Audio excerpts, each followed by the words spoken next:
Hello दोस्तों, नमस्कार। मैं हूं राकेश पवार। आज हम देखेंगे हमारा क्लास 8 का हिस्ट्री का चैप्टर थर्ड, जो कि हमारा रूलिंग द कंट्री साइड।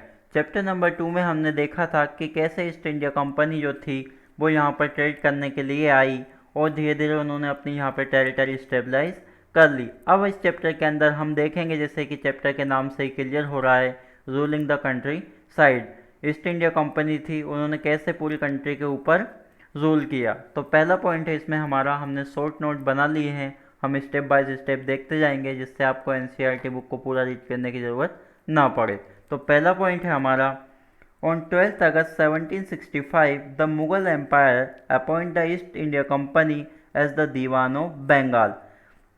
12 अगस्त 1765 में क्या हुआ, जो मुगल एम्पायर था उन्होंने ईस्ट इंडिया कंपनी को दीवान ऑफ बंगाल बना दिया। दीवान ऑफ बंगाल एक पोजीशन हुआ करती थी जिसको, या फिर हम बोल सकते हैं कि नवाब के तौर पे ईस्ट इंडिया कंपनी के जो पीपल थे उनको नियुक्त कर दिया। सेकंड है हमारा, as diwan the company become the chief financial administrator of the territory under it control. जैसे ही बंगाल का दीवान उनको नियुक्त किया तो जो कंपनी थी वो चीफ फाइनेंशियल एडमिनिस्ट्रेटर बन गई थी। चीफ फाइनेंशियल एडमिनिस्ट्रेटर क्या होती है, जो बिजनेस में, आर्मी में या किसी भी तरह की फील्ड में अपना कंट्रोल रखती है। थर्ड है हमारा, the company kept to colonise the countryside, organise revenue resource, redefine the rights of people and produce the crops it wanted. अब जब कंपनी को दीवान यहाँ पर घोषित कर दिया तो कंपनी अपने तरीके से काम करती थी, अपने तरीके से रेवेन्यू कलेक्ट करती थी। जो राइट थे उनको उन्होंने पूरे बदल दिए थे, जो मुगल एम्पायर के टाइम में जो राइट थे उनको बदल कर अपने राइट्स बना लिए थे, और वो उस तरह की क्रॉप को लगवाते थे जिनकी उन्हें ज़रूरत रहती थी। अब हम पहला देखते हैं, revenue for the company. Company किस तरह से रेवेन्यू कलेक्ट करती थी। तो पहला पॉइंट है, the company get become the Diwan but still saw itself primarily as trader. अब कंपनी को दीवान तो बना दिया था, लेकिन यहाँ इंडिया के जो पीपल थे उनके सामने अभी भी वो अपने आप को एक ट्रेडर, एक बिजनेस की तरह शो करते थे, ताकि लोगों को ऐसा लगे कि वो अच्छे लोग हैं। सेकेंड है, before 1865 the company purchase goods in India by importing gold and silver from Britain. Now the revenue collect in Bengal could financial the purchase of goods for export। 1865 से पहले जो कंपनी थी, इंडिया के जितने भी goods हुआ करते थे उनको सोल्ड करने के लिए यहाँ पर गोल्ड और सिल्वर को एक्सपोर्ट किया करते थे। मतलब हमें इंडिया के जो पीपल थे उनके साथ मार्केटिंग करते थे तो उन्हें गोल्ड और सिल्वर दिया करते थे, और यहाँ के जो गुड्स थे उनको कलेक्ट करके वो ब्रिटेन ले जाया करते थे और उनको ज़्यादा प्राइस पे वो बेचते थे। लेकिन उसके बाद ये जो गोल्ड और सिल्वर का जो सिलसिला था धीरे धीरे यहाँ से ख़त्म हो गया। थर्ड है हमारा, Bengal economy was facing a deep crisis. और जब इस तरह का दौर चलने लगा तो बंगाल की जो इकोनॉमिक कंडीशन थी बहुत डाउन हो गई, बहुत नीचे चला गया। फोर्थ पॉइंट है हमारा, in 1770 a terrible famine killed 10 million people in Bengal. और 1770 ईस्वी में बंगाल बंगाल जो था उसमें फेमाइन, फेमाइन का मतलब होता है भूखमरी आई, और उसमें लगभग 10 मिलियन जो पीपल थे बंगाल के, उनकी डेथ हो गई। फिर आगे हम देखते हैं, the need to improve agriculture. अब एग्रीकल्चर को इम्प्रूव करने के लिए क्या पॉलिसी थी ये भी देख लेते हैं हम। तो पहला पॉइंट है, the company introduce permanent settlement in 1793। जो कंपनी थी, जो ईस्ट इंडिया कंपनी थी, उन्होंने इंडिया के अंदर परमानेंट सेटलमेंट पॉलिसी लॉन्च कर दी, बहुत ही 1793 सेंचुरी में। जो परमानेंट सेटलमेंट पॉलिसी है उसमें क्या होता था कि जो फार्मर है, जो पीसेंट है, वो किस तरह का क्रॉप्स को ग्रो करेंगे, ये सारी देख रेख किसके अंडर होगी, ईस्ट इंडिया कंपनी के। सेकंड है, the raja and taluqdar were recognised as जमींदार।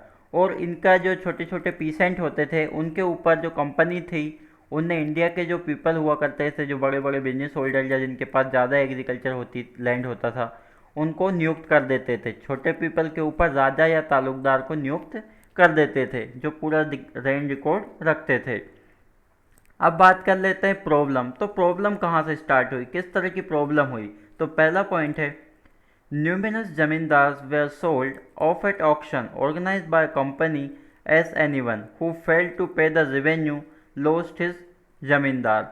अब जो कंपनी है वो क्या करती थी, या जो राजा होते थे या जमींदार जो होते थे वो टैक्स कलेक्ट किया करते थे, और कंपनी जो है वो एक जो छोटे छोटे फार्मर होते थे उनसे भी ज़्यादा टैक्स कलेक्ट करवाते थे या रेवेन्यू कलेक्ट करते थे। और जब वो पीपल टैक्स नहीं पे कर पाते, रेवेन्यू टैक्स पे नहीं कर पाते थे, तो उनसे उनका जो लैंड था वो छीन लिया जाता था। सेकंड है, the zamindars were not interested in the improvement of land. और ये भी एक प्रॉब्लम थी कि जो जमींदार थे वो अपने तरह से क्रॉप लगाना चाहते थे, लेकिन ईस्ट इंडिया कंपनी इससे सहमत नहीं थी। तो एक ये भी प्रॉब्लम था लैंड को लेकर। अब हम आगे बात कर लेते हैं नेक्स्ट पॉइंट की, जो कि हमारा आ न्यू सिस्टम इज़ डेविस्ड। इसमें क्या है, तो पहला पॉइंट है हमारा, by the early 19th century many of the company officials were convinced that the system of revenue had to be changed again। अब ये जो रेवेन्यू सिस्टम था, कंपनी के जो पीपल थे वो भी ऐसा चाहते थे, बहुत ज़्यादा जो पीपल थे वो चाहते थे कि जो हमारा रेवेन्यू सिस्टम है उसको हमें बदल देना चाहिए। तो सेकंड पॉइंट में हम देखते हैं क्या होता है। An Englishman Holt Mackenzie devised the new system which came into effect in 1822। This system was called Malwadi settlement. तो अब इसी को लेकर जो रेवेन्यू कलेक्शन की जो प्रोसेस थी उसको बंद करके एक नया स्कीम लेके आए जो थे होल्ट मैकिन्जे, एक नया सिस्टम लेके आए जिसको बोलते थे मालवाड़ी सेटलमेंट, और वो लॉन्च किया उन्होंने 1822 में। अब हम आगे बात कर लेते हैं the Munro system. Munro system क्या था, तो पहला पॉइंट है हमारा, in the Britain territories in the south a new system was developed which was known as ryotwari और रोटीवारी सिस्टम। अब जो एक ब्रिटिश की जो टेरिटरी थी या ब्रिटेन की जो टेरिटरी थी जो साउथ में, वहाँ के जो रूलर थे ब्रिटिश के, उन्होंने एक अपना नया सिस्टम लॉन्च किया वहाँ पर, उसको बोलते थे रोटीवारी या रोटवार सिस्टम। अब इसके अंदर होता क्या था वो भी हम समझेंगे। सेकंड पॉइंट है हमारा, ryotwari was instant by captain Alexander Read and developed by Thomas Munro. This system was extended all over south India. अब ये जो रोटीवारी सिस्टम या रोटबार जो सिस्टम था, जो अलेक्जेंडर ने, जो कैप्टन अलेक्जेंडर थे उन्होंने डेवलप किया था, और लॉन्च जो किया था वो किया था थॉमस मुनरो ने। और ये पूरा जो सिस्टम था रोजबार या मुनरो सिस्टम, ये पूरे साउथ इंडिया में उन्होंने डेवलप कर लिया था, एक्सटेंड कर लिया था। आगे हम देखते हैं इसमें, ऑल वाज नॉट वेल। अब भी पूरी तरीके से सारी चीज़ें ठीक नहीं थी, तो देख लेते हैं क्या चीज़ें हैं वो। पहला पॉइंट है इसमें, as they desire to increase the income from land revenue official fix too high and revenue demand.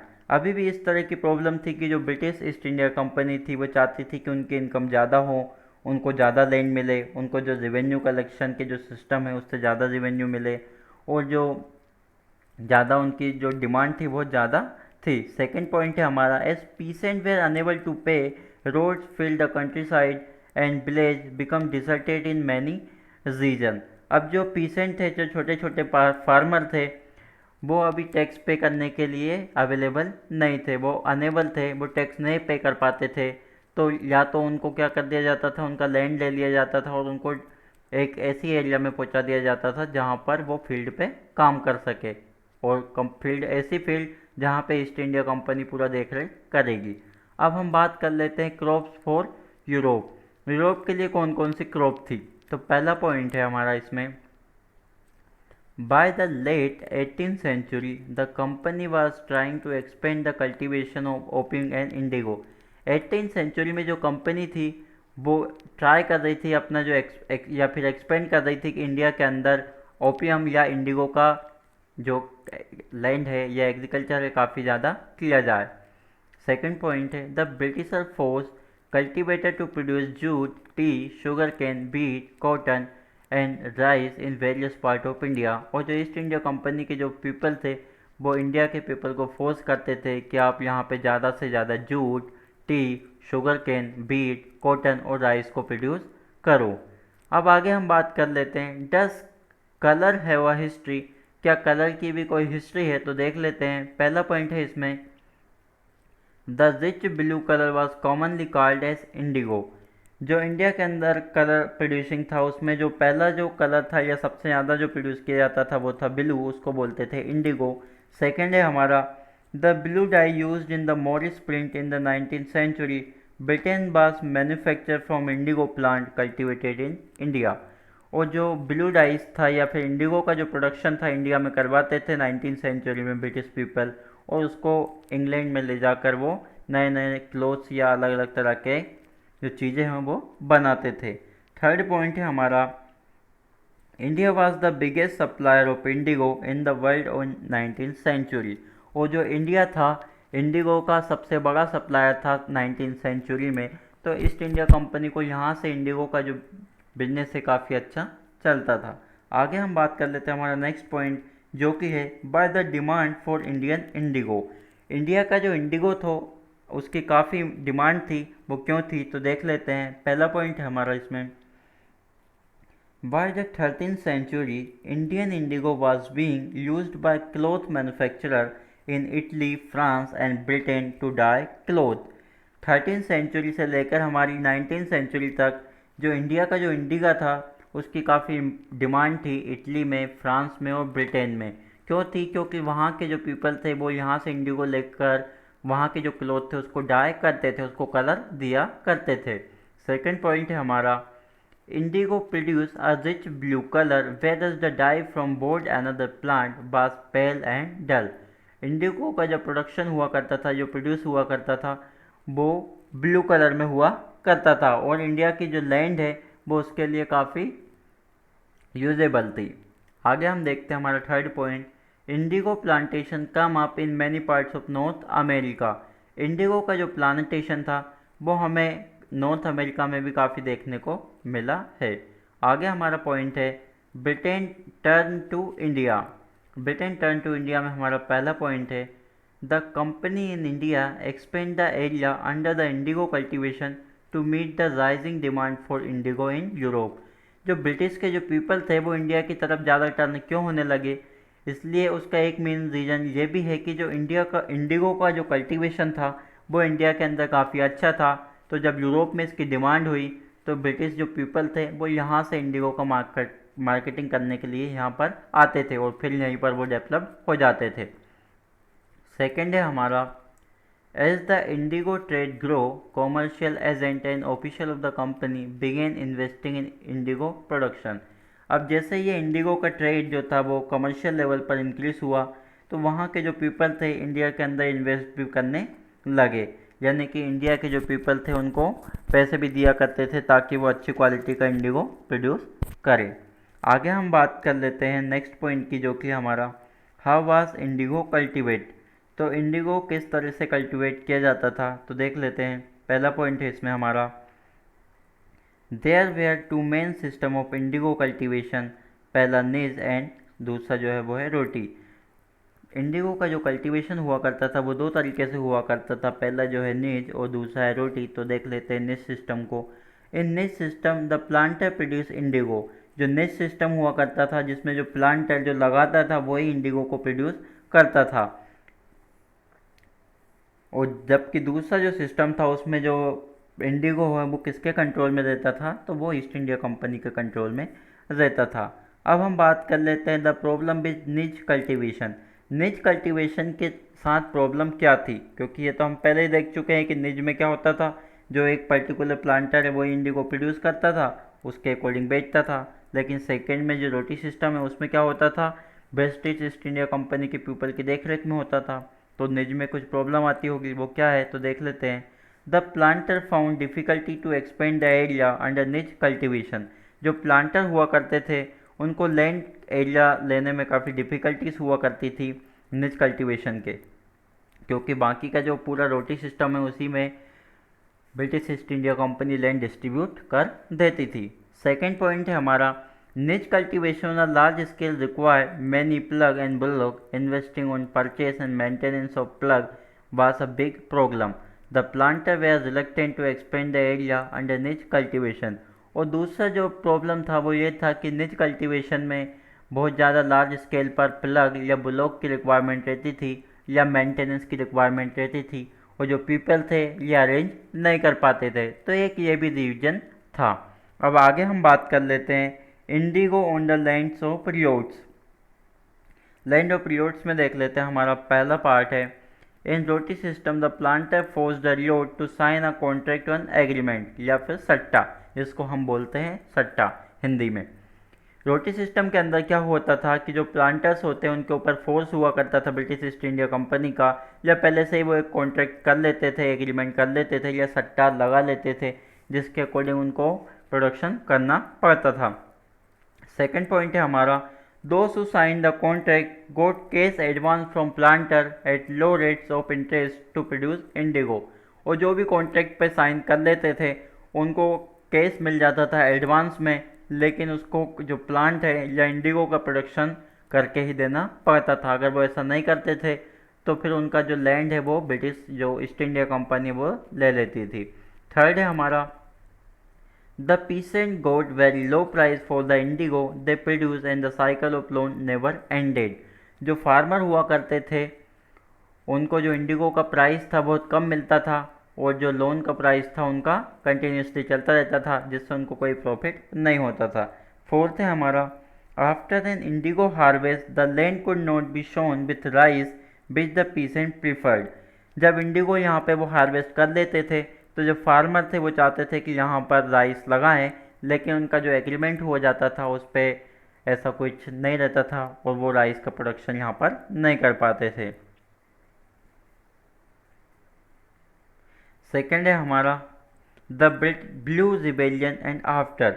अब हम बात करेंगे ब्लू रिबेलियन और उसके बाद क्या हुआ। तो पहला पॉइंट है हमारा इसमें, In March 1859, thousands of peasants in Bengal refused to grow indigo।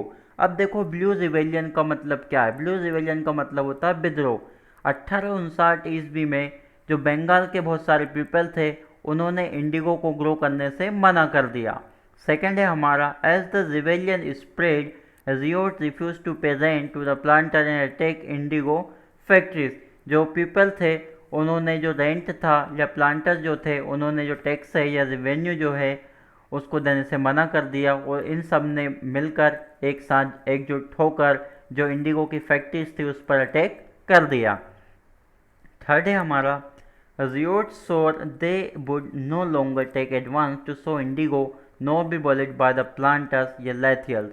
और रियोट की जो पीपल थे उन्होंने ऐसा बोला कि वो जो एग्रीमेंट है वो एडवांस में नहीं करेंगे और ना ही अब इंडिगो को प्रोड्यूस करेंगे। फोर्थ है हमारा, the government set up the indigo commission to inquire into the system of indigo production. अब जो गवर्नमेंट थी उसने एक इंडिगो कमीशन बना दिया, जिससे क्या होगा कि पूरा देखरेख किया जाएगा कि इंडिगो का प्रोडक्शन किस तरह से करना चाहिए। फिफ्थ है हमारा, it declare that indigo cultivation was not profitable for ryot, hence they could refuse to produce indigo in future।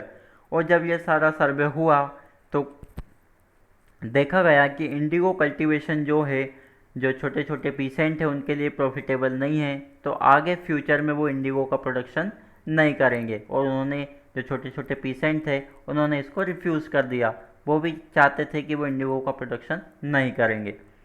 Sixth point है हमारा, after the revolt indigo production collapsed in Bengal, the planter now shifted their operation to Bihar. अब जैसे ये revolt निकला तो Indigo का जो production था पूरी तरीके से कोलैप्स्ड हो गया, और जो प्लांटर्स थे जो बंगाल के जो पीपल थे जो इंडिगो का प्रोडक्शन करते थे वो बिहार की तरफ आने लगे और बिहार में वो सेटल्ड हो गए। तो ये था हमारा चैप्टर नंबर 3, जिसमें हमने देखा था कि किस तरह से जो पीपल थे उन्होंने कुछ टेरिटरी के बाद पूरे इंडिया के ऊपर रूल किया, और किस तरह से हमारा जो ब्लू या इंडिगो प्रोडक्शन है इंक्रीज़ हुआ और कोलैप्स हुआ। अगर इसमें आपको कुछ डाउट होता है तो हमें कमेंट करके बताएं ताकि हम उसको क्लियर कर सकें। और अगर आपको ये वीडियो अच्छा लगा हो तो इसे लाइक करें, कमेंट करें और अपने दोस्तों में शेयर करें, और हमारे इस चैनल को सब्सक्राइब करें। धन्यवाद।